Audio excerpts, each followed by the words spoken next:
জুলাই আগস্টের গণবিপ্লব যখন হলো, 5 আগস্টের পরে দেশের দেশপ্রেমিক ওলামা একরাম তাওহীদি জনতা যারা আছে, আমাদের দেশে সাম্প্রদায়িক দাঙ্গা যাতে তৈরি না হয়, পতিত আওয়ামী লীগ হিন্দু রূপে ফিরে এসে আমাদের মধ্যে, আমাদের দেশে যে সাম্প্রদায়িক সম্প্রীতি রয়েছে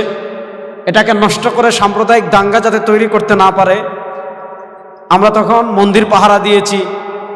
দেশের আলেম সমাজ, ইসলামী নেতৃবৃন্দ তখন মন্দির পাহারা দিয়েছেন। কিন্তু আমরা দেখেছি ওই সময় 2024-এর জুলাই আগস্টের 2000 শহীদের রক্তের উপর দাঁড়িয়ে বাংলাদেশ যখন একটা চরম কঠিন সময় পার করছিল, প্রশাসন নেই, মাত্র ইন্টারিম গভর্নর নামে মাত্র এসেছে, অসময় এদেশের ওলামায়ে কেরাম তাওহীদি জনতা ইসলামী রাজনীতি যারা করে তারা কেউ মন্দির পাহারা দিয়েছে, কেউ রাত জেগে এলাকা পাহারা দিয়েছে, আবার কেউ কেউ রাস্তায় ট্রাফিকের দায়িত্ব পালন করেছে। ওই সময়, ওই কঠিন সময় আমরা দেখেছি রাষ্ট্রের কথা চিন্তা না করে একদল চাঁদাবাজিতে লিপ্ত ছিল, ঘাট দখলে লিপ্ত ছিল, ফুটপাতে চাঁদাবাজি করতে যারা লিপ্ত ছিল, যারা এই কঠিন সময় চাঁদাবাজিতে লিপ্ত ছিল, বাংলাদেশের মানুষ আর তাদেরকে দেশের ক্ষমতায় দেখতে চায় না।